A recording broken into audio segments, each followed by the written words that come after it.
할렐루야. 네, 우리 한 주 동안 평안하셨습니까? 네, 우리 서로를 다시 바라보면서 이렇게 축복의 말을 건넸으면 좋겠습니다. 당신을 보니 세상에서 저는 가장 기쁜 사람입니다.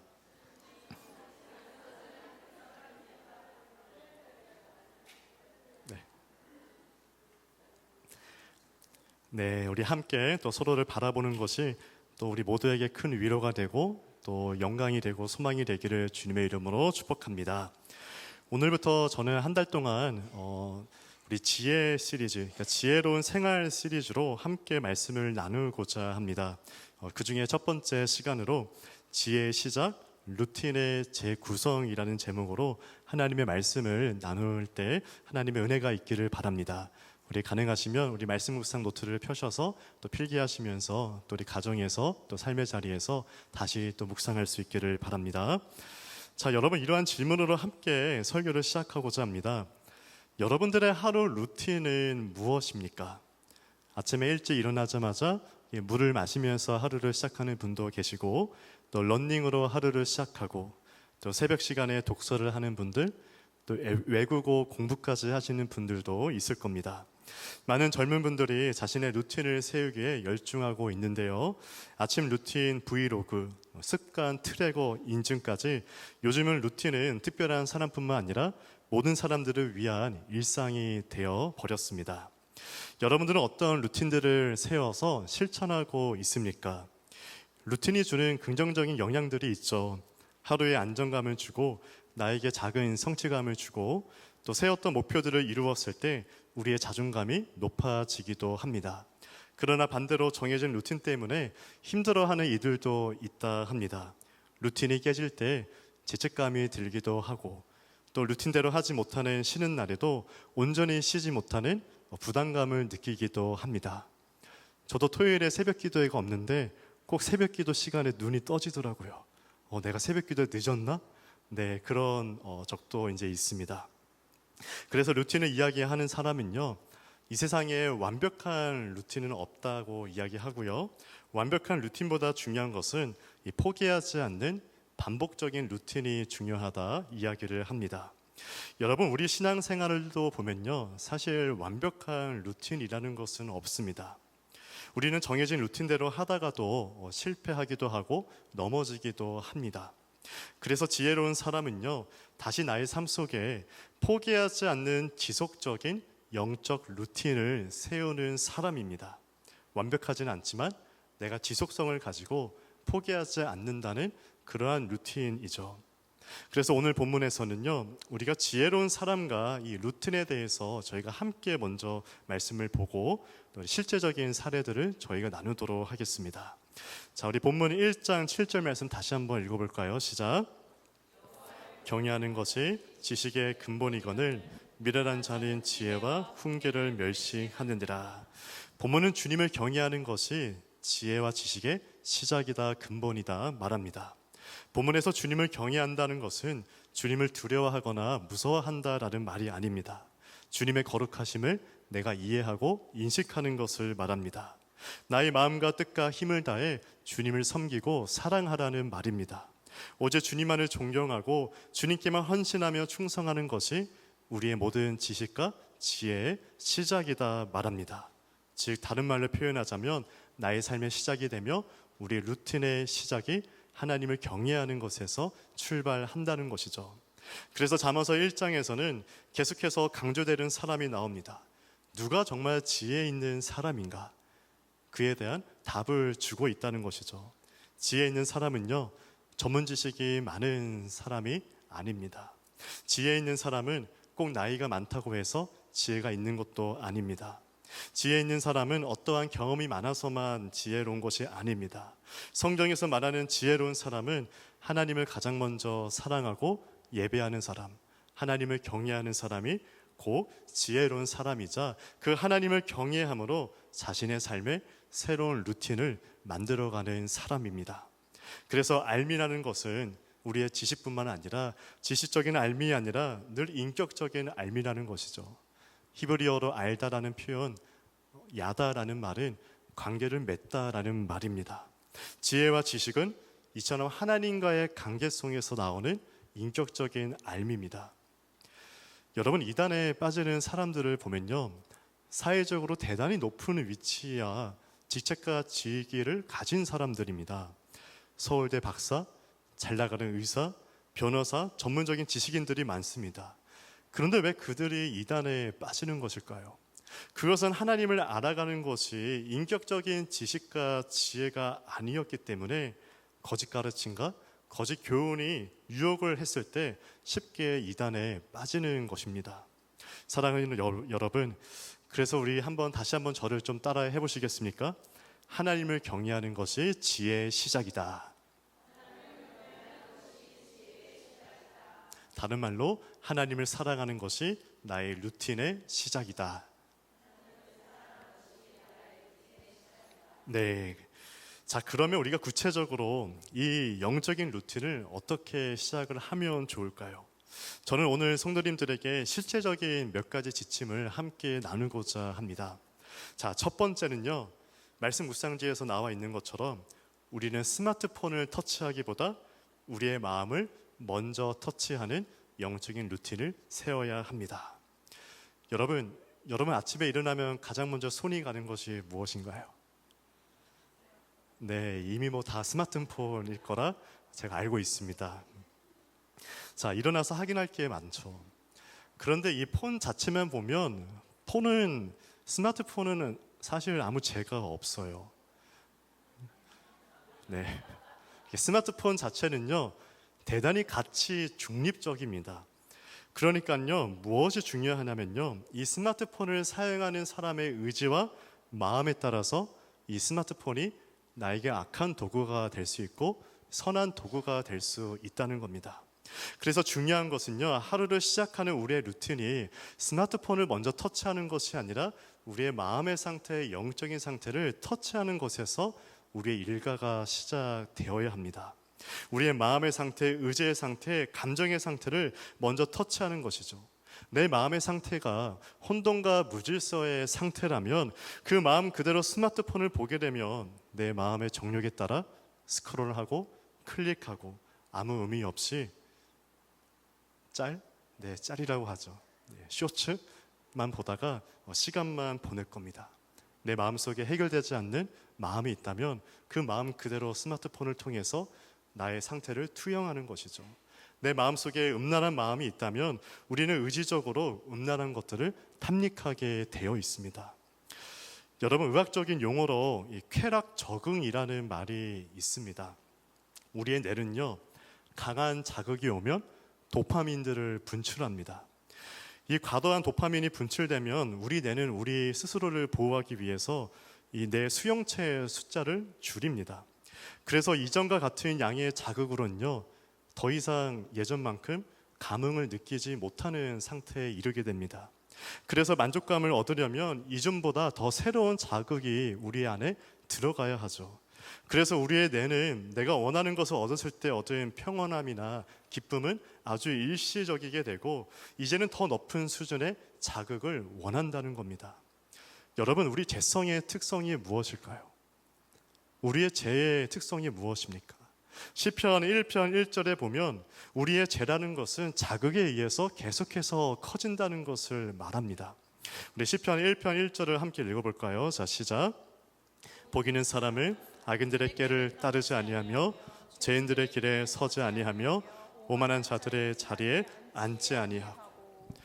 성도 여러분, 죄의 특성은요, 처음에는 말합니다. 그리고 더 어느 순간 나아가서 오만한 자들의 자리에 앉는다 말합니다. 이제는 더 나아가 앉아서 죄를 즐기고 탐닉하고 죄 안에서 살아가는 모습까지 보여주는 것이죠. 이것이 죄가 갖고 있는 무서운 죄의 점진성입니다. 여러분, 우리가 이 죄성을 다스리지 못하고 스마트폰만 터치하면요, 계속해서 더 자극적인 것을 추구하게 되면서 우리의 죄성이 더욱더 많아지는 것이죠. 그런 경우가 있지 않습니까? 쇼츠 넘기다가 시계를 보니까 어느 순간 1시간, 2시간이 금방 지나가 있는 우리의 연약한 모습을 보게 됩니다. 저도 아침에 일어나면 참 확인할 게 많습니다. 오늘 날씨에 따라서 무슨 옷을 입을까, 날씨도 확인해야 되고 메일도 확인해야 되고 한국의 상황은 어떤가 고국의 뉴스도 확인해야 되고 또 요즘 전쟁 때문에 시끄러운데 중동의 상황은 어떠한가 우리 성도님들과 어떤 기도 제목을 나눠야 할까 그런 고민 때문에 확인을 해야 하고 또 밤새 동안 울렸던 카톡을 다시 한번 또 확인하면서 답도 해줘야 되고 이렇게 할 일이 많은데 일단 모든 것을 다 스탑하고 하나님과 저만의 고요한 시간을 가집니다. 그리고 그 시간 속에 먼저 마음을 터치하는 시간을 가지셔야 합니다. 하나님과의 콰이어 타임을 가지면서 그 다음 답을 하죠. 예전에 성도님들에게 이런 말씀을 드린 적은 있었지만 저희 교회가 이전에 성전에서 나오면서 한동안 있었던 새벽 기도회가 없어졌습니다. 제가 담임 목회자로 부임하면서 정말 편하게 목회할 수 있는 기회가 생겼습니다. 새벽 기도가 없다니. 그런데 여러분, 새벽 기도가 물론 꼭 완벽한 루틴은 아니지만 그 아침에 우리의 마음과 영혼을 터치하지 않는다면 우리는 영적으로 죽기 때문에 사실은 목회자 한 사람이 살기 위해서 저를 위해서 새벽 기도회를 만든 거예요. 그러나 요즘은 같은 마음을 가진 성도님들이 많이 접속을 하고 계십니다. 아직 들어오시지 않는 분들 기다리고 있습니다. 들어오실 때까지. 여러분 새벽 기도가 끝난 뒤에 항상 성도님들에게 권면을 합니다. 기도에 마치고 개인적으로 꼭 하나님과 교제하는 시간을 가지시고 하루를 시작하십시오. 여러분 하나님 관계에서 나오는 그 내적인 평화와 질서가요 우리 삶을 새로운 질서로 만들어 갑니다. 그 내적인 평안과 질서가 점점 동심원적인 구조로 우리 삶을 지혜롭게 하고 주변의 관계를 건강하게 하고 내가 해야 할 사명과 역할과 소명이 무엇인지 하나님께서 분명하게 보여주신다는 것, 지혜로운 삶의 출발이 영적 루틴의 시작이 하나님 안에서 우리의 마음과 영혼의 상태를 터치하는 것이 저와 여러분의 루틴이 되는 줄 믿습니다. 그래서 하나님을 높이고 사랑할수록 하나님은 가장 하나님을 사랑하는 자녀를 지혜로운 사람으로 만들어 가십니다. 우리가 하나님을 경외하는 것에 있어서 실패하면요 그 삶은 지혜로운 삶이 되지 못할 가능성이 큽니다.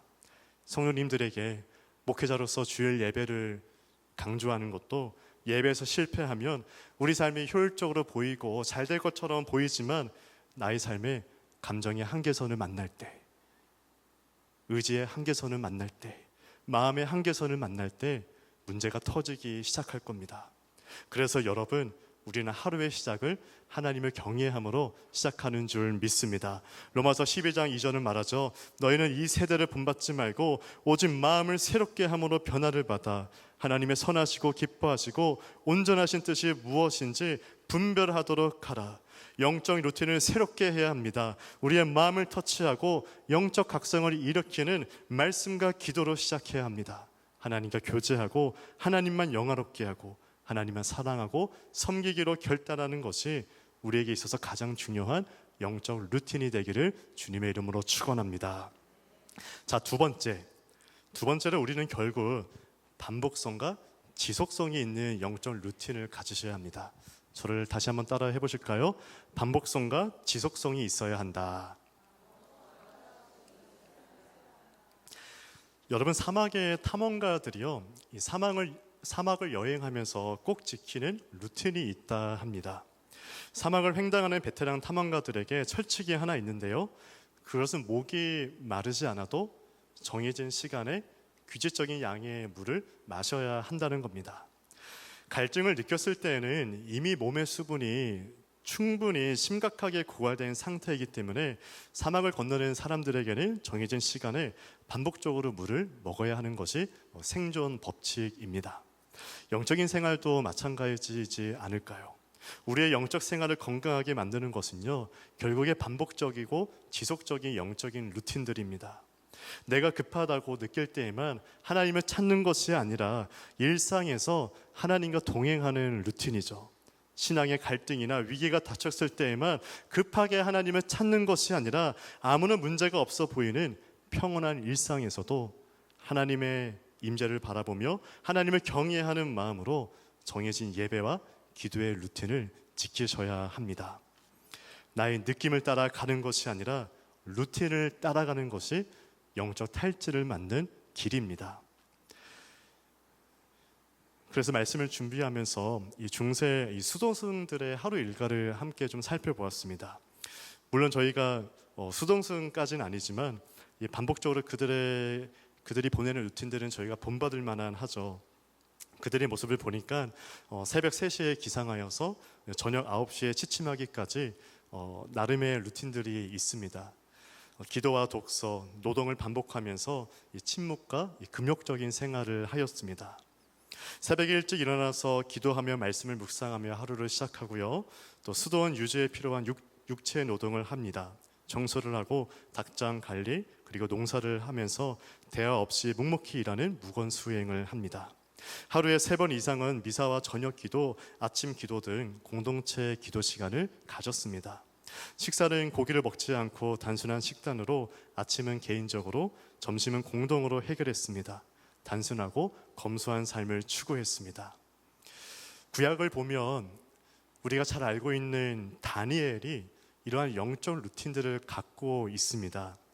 특별히 다니엘이 이 바벨론과 이 페르시아 제국의 그 거대한 이방 제국 속에서도 자신의 신앙과 정체성을 유지하고 있었던 것은 그가 혹독한 상황에서 정치적인 모함 속에서도 결코 흔들리지 않을 수 있었던 비결은 그의 일상에 영적인 깊은 뿌리 내린 루틴에 있었다는 거죠. 다니엘은요, 하루에 3번씩 기도했습니다. 우리 다니엘서 6장 10절 말씀 함께 볼까요? 자, 함께 읽겠습니다. 시작.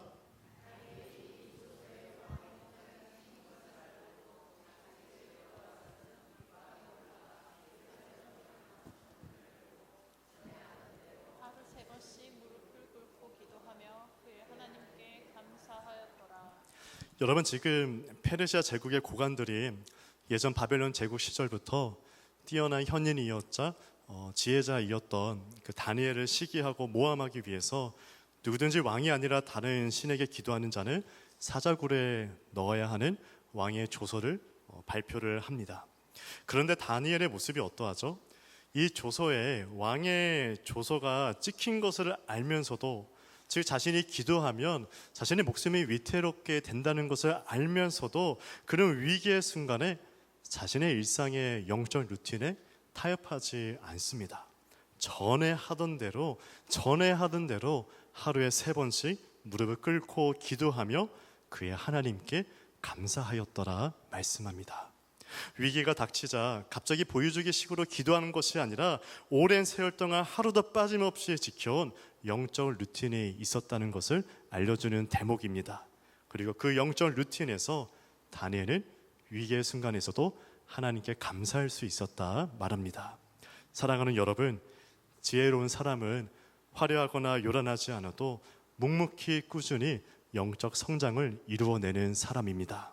바로 일상에서 하나님과 동행하는 훈련이 되어 있는 사람은 반복적으로 하나님을 찾는 사람이자 저와 여러분인 줄 믿습니다. 이런 사람의 특성은요, 위기의 순간에서 빛을 발하죠. 아무리 상황과 환경이 나를 지배하려고 하더라도 꾸준한 영적 습관이 있었기 때문에 그 상황에서도 흔들리지 않고 하나님께 감사할 수 있는 사람, 바로 여러분들인 줄 믿습니다. 저는 목회 훈련을 하면서 감사하게도 참 좋은 담임 목회자들을 많이 만났습니다. 특별히 그 전에 부목사로 지내면서 담임 목사님 루틴을 가까이에서 볼 수 있었던 기회들이 있었습니다. 담임 목사님을 보니까 항상 새벽 기도 후에 30분 이상은 꼭 개인 기도 시간을 가지시더라고요. 그리고 다 마친 후에는 사무실에 올라와서 이 성경 통독을 하시고 또 성경 말씀을 읽고 나서는 한 20분 정도 교회 주변의 지역사회를 걸어 다니시면서 아침 산책과 운동을 하셨습니다. 또 운동을 하면서 운동만 하시는 것이 아니라 또 영어 뉴스를 들으시면서 또 발음 연습도 하시고 또 세계 정세, 또 이슈가 되는 뉴스들을 또 접하셨습니다. 그런 모습을 보니까 단순한 하루 아침에 이루어지는 루틴이 아니라 20년 이상을 그런 꾸준한 루틴을 하셨더라고요. 그런 꾸준한 루틴과 일상의 반복적인 모습들이 한 사람의, 한 목회자의 좋은 리더십을 만들어 가고 있다는 것을 부목사로서 옆에서 보면서 경험을 했습니다. 여러분, 결국 반복적인 루틴이 그 사람의 영적인 실력과 인격을 만들어냅니다. 우리에게 루틴은 하루하루 의미 없이 사는 것이 아니라 반복적으로 하나님을 찾고 구하고 내 삶의 주인이신 하나님을 인정하며 살아야 합니다. 잠언서 3장 6절에 말하죠. 너는 범사의 그를 인정하라. 그리하면 내 길을 지도하시리라. 범사의 매 순간 속에 하나님을 인정하는 정기적인 루틴으로 우리가 날마다 하나님을 찾는 자가 되기를 소망합니다. 자, 세 번째는요, 우리의 거룩한 몸을 지키는 루틴이 있어야 합니다. 우리의 몸을 지켜야 한다. 자, 여러분들 몸과 건강을 잘 지키고 계십니까? 네. 성경에서 이제 크게 몸에 대해서 이 두 가지로 표현합니다. 우리가 알고 있는 이제 육신의 몸, 우리가 육체의 몸을 가리켜 이제 헬라어로 이 사륵스라 표현을 하고요. 또 영적인 몸을 가리키는 소마가 있습니다. 우리가 부활해서 입을 몸은 어떠한 몸이죠? 우리의 육체의 몸이 아니라 영적인 몸, 신령한 몸을 가리키는 헬라어 소마를 말합니다. 우리가 그날에 부활의 몸을 입기 위해서는 이 땅에서부터 미리 새로운 몸을 입을 훈련을 하는 것이죠. 거룩한 몸을 입을 훈련을 해야 합니다. 그래서 우리는 하나님께서 창조하시고 나에게 주신 이 몸을 거룩하게 소중하게 관리를 해야 하죠. 그러나 사실은 많은 분들이 몸을 제대로 관리하는 것에서 무너지는데 그 중에 가장 큰 문제가 무엇일까? 우리의 무질서한 수면 패턴이죠. 여러분, 잠은 하나님의 선물이라고 하는데 잠 잘 주무십니까? 네, 베개만 베면 잘 주무신다. 예수님 잘 주무신 것 같아요. 네, 파도가 일렁일 때도 배에서 주무시고. 네. 그런데 우리가 그런 고민을 하죠. 시편 127편 2절에 보면 여호와께서 그의 사랑하시는 자에게 잠을 주시는도다. 하나님을 사랑하는 사람에게 잠을 주시는도다 말하는데 왜 나는 왜 이렇게 잠이 오지 않을까? 하나님이 나를 사랑하지 않은 것일까? 이제 그런 질문도 던집니다. 그런데 사실 그런 것이 아니라 죄로 무너진 이 사회의 구조와 환경이 우리로 하여금 깊은 잠에 들게 하지 못한다는 것이죠. 그래서 우리가 하나님을 경외하는 지혜로운 사람은요, 하나님의 선물인 이 잠을 방해하는 요소들을 잘 제어를 하셔야 합니다. 창세기를 보면 하나님의 시간 계산법이 나옵니다. 창세기 1장에 어떠한 시간 계산법이 있죠? 저녁이 되고 아침이 되니 이는 첫째 날이니라. 저녁이 되고 아침이 되니 이는 셋째 날이니라. 하나님의 시간 계산법은 저녁부터 하루가 시작되는 거였습니다. 하나님이 창조하신 창조물들이 저녁과 밤에 아름다운 질서와 조화를 이루면서 새로운 날을 맞이합니다. 그렇기 때문에 우리가 하나님께서 창조하신 시간과 질서대로 제때 잠을 자는 것이 건강한 신앙생활입니다. 여러분, 제때 주무셔야 됩니다. 낮에는 땀 흘려서 일하고 밤에는 하나님이 주신 평안한 가운데 안식하면서 자는 것, 이것이 하나님이 창조하신 질서이자 우리 몸을 거룩하게 만드는 생활 패턴입니다. 그래서요, 자기 전에는 자극적인 영상이나 이미지를 멀리 하셔야 합니다. 숙면 1시간 전에는 상대방과 배우자와 대화를 하거나 거룩한 독서나 묵상을 하시는 것이 좋습니다. 만약에 잠을 잘 수 없을 정도로 불안한 마음 상태라면 나에게 불안한 마음을 주고 걱정하게 하는 악한 생각들에 대해서 우리가 저번 주에 함께 나눴던 것처럼 예수님의 이름으로 떠나갈지어다, 예수님의 권위로 명령하셔야 합니다. 새벽에 잠에서 깨어났는데 억지로 자면 힘들죠. 이리 구르고 저리 구르고 해봤자 잠에 안 들 겁니다. 그때는 오히려 하나님과 교제의 시간으로 활용하시기 바랍니다. 그렇다면 하나님은 우리 마음속에 평안함을 주셔서 충분히 하나님이 주신 잠을 잘 수 있습니다. 하나님이 창조하신 창조세계가 한밤중에 걱정이 되어서 피조세계에 내려가셔서 이리저리 살펴보시지 않으셨습니다. 마찬가지로 잠을 자면서 갖는 우리의 믿음 또한 그러하다는 것이죠. 하나님께서 이 한밤중에 우리의 마음을 위로하시리라, 질서를 잡아가지고 보존하시고 인도하시리라, 그 믿음을 가지고 주무시기 바랍니다. 사랑하는 여러분, 우리는 이처럼 하나님을 경외하는 것이 가장 지혜로운 사람, 저와 여러분입니다. 우리의 루틴은 하나님을 경외하고 하나님을 신뢰하고 사랑하면서 시작되어야 합니다. 날마다 우리의 영적 상태를 터치하는 루틴, 반복적으로 하나님을 찾고 하나님을 사랑하는 루틴, 하나님이 주신 이 거룩한 몸을 지켜가는 영적인 루틴으로 우리가 함께 귀한 믿음의 생활, 신앙 생활을 하시기를 주님의 이름으로 축원합니다.